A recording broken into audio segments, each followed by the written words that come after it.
এক মহিলা প্রশ্ন করছে ডক্টর জাকির নায়েককে, আচ্ছা আপনি তো বললেন হিন্দু মুসলমান খ্রিস্টান বৌদ্ধ সব ভাই ভাই, তো সব যদি আমরা ভাই ভাই হই, আমি তো হিন্দু, ওই মহিলা বলছে আমি তো হিন্দু, তা আপনার মক্কা মদিনে আমরা যাইতে পারি না কেন? এটা কঠিন প্রশ্ন।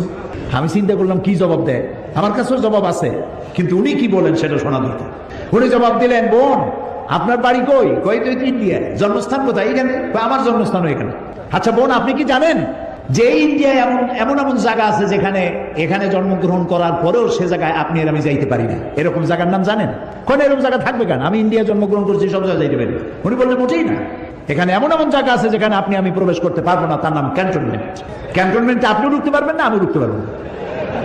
ক্যান্টনমেন্টে ঢুকবে যারা নিরাপত্তার দায়িত্বে, দেশ রক্ষার দায়িত্বে যারা আছে, যে কোনো মুহূর্তে ডাক দিয়ে পড়ে জান দেওয়ার জন্য, রক্ত দেওয়ার জন্য, জীবন দেওয়ার জন্য ঝাঁপায় পড়বে, সেসব সেনাবাহিনীর জন্যই ক্যান্টনমেন্ট তৈরি করা হবে। ওখানে